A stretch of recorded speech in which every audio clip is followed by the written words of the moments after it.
Hi friends, എൻ്റെ പേര് സൗമ്യ. എല്ലാവർക്കും M4 ടിപ്സിൻ്റെ പുതിയൊരു വീഡിയോയിലേക്ക് സ്വാഗതം. കറുത്ത ഇടതൂർന്ന കരുത്തുറ്റ മുടി ആഗ്രഹിക്കാത്തവർ ആരുമുണ്ടാകില്ല. എന്നാൽ ആഗ്രഹം മാത്രം പോരല്ലോ. മുടിയുടെ കാര്യത്തിൽ ആവശ്യത്തിന് ശ്രദ്ധയും വേണം.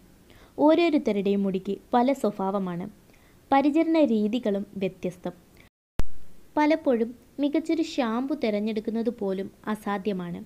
ഉപയോഗിച്ച് തുടങ്ങുമ്പോഴാണ് ആ ഷാമ്പു തനിക്ക് അനുയോജ്യമല്ല എന്ന് തിരിച്ചറിയുന്നത്. ഇത്തരത്തിൽ കെമിക്കലുകൾ നിറഞ്ഞ ഷാമ്പുവിനാൽ വലയുകയാണോ നിങ്ങൾ? എന്നാൽ ഇനി ഒരു നാടൻ ഷാമ്പു പരീക്ഷിച്ച് നോക്കാം. ഇത്തരത്തിലുള്ള ഒരു നാടൻ ഷാമ്പു നമുക്ക് വീട്ടിൽ എങ്ങനെ തയ്യാറാക്കി എടുക്കാം എന്നതാണ് ഇന്നത്തെ വീഡിയോയിലൂടെ ഞാൻ നിങ്ങളുമായി ഷെയർ ചെയ്യുന്നത്.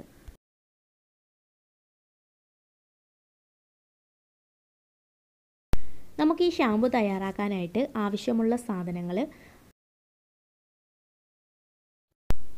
5 ഇതളുള്ള ചെമ്പരത്തിപ്പൂവ് 3, ചെമ്പരത്തിയുടെ ഇല 2 പിടി, പിന്നെ മൈലാഞ്ചി ഇല 1 പിടി, പിന്നെ തുളസി ഇലയും 1 പിടി.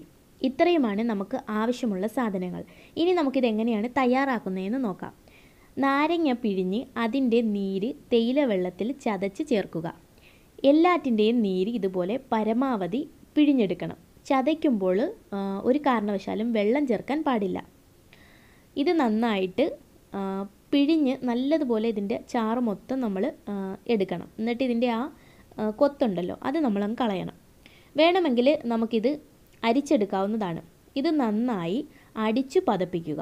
അതിനുശേഷം തലയോട്ടിയിലും തലമുടിയിലും നന്നായിട്ട് തേച്ച് പിടിപ്പിക്കുക. 10 മിനിറ്റിന് ശേഷം നമുക്കിത് കഴുകിക്കളയാവുന്നതാണ്. ഈ ഷാമ്പു തലയിൽ തേക്കുന്നത് ഒരു 10 മിനിറ്റിന് മുമ്പ് തലയിൽ നന്നായിട്ട്, ഈ ഷാമ്പു നമ്മൾ തലയിൽ തേക്കുന്നതിന് മുമ്പ് തലയിൽ നന്നായിട്ട് എണ്ണ തേച്ച് പിടിപ്പിച്ചിരിക്കണം.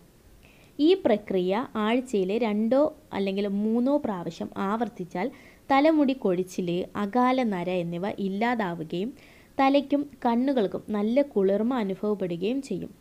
തലമുടി നാരുകൾക്ക് ബലം വർദ്ധിക്കുകയും സ്വാഭാവികമായ നിറവും തിളക്കവും ലഭിക്കുകയും മുടി നല്ലപോലെ തഴച്ച് വളരുകയും ചെയ്യാനായിട്ട് ഇത് നമ്മളെ സഹായിക്കും. ഈ ഒരു പ്രയോഗം 1-2 പ്രാവശ്യം ചെയ്യുമ്പോൾ തന്നെ നമ്മുടെ തലമുടിയുടെ ആരോഗ്യം മെച്ചപ്പെടുന്നതായിട്ട് നമുക്ക് അനുഭവിച്ചറിയാനും കഴിയും. തീർച്ചയായിട്ടും അപ്പോൾ ഈ ഒരു നാടൻ ഷാമ്പു നിങ്ങൾ വീട്ടിൽ ഉണ്ടാക്കി നിങ്ങൾ ട്രൈ ചെയ്ത് നോക്കുക. എന്നിട്ട് നിങ്ങളുടെ അഭിപ്രായം പറയാൻ മറക്കരുത്. എന്ത് റിസൾട്ടാണ് നിങ്ങൾക്ക് ലഭിക്കുന്നതെങ്കിലും തീർച്ചയായിട്ടും അതൊരു കമൻറ്റിലൂടെ അറിയിക്കാൻ മറക്കരുത്. ഓക്കെ, അപ്പം ഇത്രയേ ഉള്ളൂ നമ്മുടെ ഇന്നത്തെ ഒരു കുഞ്ഞു വീഡിയോ. നിങ്ങൾക്ക് ഇഷ്ടപ്പെട്ട് കാണുമെന്ന് ഞാൻ വിശ്വസിക്കുന്നു. നിങ്ങൾക്ക് ഇഷ്ടപ്പെട്ടിട്ടുണ്ടെങ്കിൽ തീർച്ചയായിട്ടും ലൈക്ക് ചെയ്ത് നിങ്ങളുടെ ഫ്രണ്ട്സ് ആൻഡ് ഫാമിലിക്ക് കൂടി ഷെയർ ചെയ്ത് കൊടുക്കാൻ മറക്കരുത്. അതുപോലെ ഒരു റിക്വസ്റ്റ് കൂടി ഉണ്ട്. നിങ്ങൾ ആരെങ്കിലും എൻ്റെ ഈ ചാനൽ ഇനിയും സബ്സ്ക്രൈബ് ചെയ്തിട്ടില്ല എന്നുണ്ടെങ്കിൽ ഇതുപോലുള്ള കൂടുതൽ വീഡിയോകൾക്കും ടിപ്സുകൾക്കും ഒക്കെ വേണ്ടിയിട്ട് ചാനൽ സബ്സ്ക്രൈബ് ചെയ്യാൻ നിങ്ങൾ മറക്കരുത്. ചാനൽ സബ്സ്ക്രൈബ് ചെയ്യാൻ വേണ്ടിയിട്ട് നിങ്ങൾ ചെയ്യേണ്ടത് ഇത്ര മാത്രമാണ്. എൻ്റെ വീഡിയോയ്ക്ക് തൊട്ട് താഴെ കാണുന്ന ചുമന്ന സബ്സ്ക്രൈബ് എന്നെഴുതിയ ബട്ടണിൽ ജസ്റ്റ് ഒന്ന് ക്ലിക്ക് ചെയ്യുക. അപ്പോൾ അതിൻ്റെ കൂടെയായിട്ട് തന്നെ ഒരു കുഞ്ഞു ബെല്ലിൻ്റെ ഐക്കണും വരുന്നതായിരിക്കും. ജസ്റ്റ് അതുകൂടി ഒന്ന് എനേബിൾ ചെയ്ത് വെച്ച് കഴിഞ്ഞാൽ ഞാൻ വീഡിയോസൊക്കെ അപ്ലോഡ് ചെയ്യുന്ന സമയത്ത് നിങ്ങൾക്ക് അതിൻ്റെ ഒരു നോട്ടിഫിക്കേഷൻ ലഭിക്കുന്നതായിരിക്കും. ഓക്കെ ഫ്രണ്ട്സ്, അപ്പോൾ ഇന്നത്തെ വീഡിയോയുടെ വൈൻഡപ്പ് ചെയ്യാണ്. നാളെ നമുക്കിതിലും നല്ല ഒരു വീഡിയോയുമായിട്ട് വീണ്ടും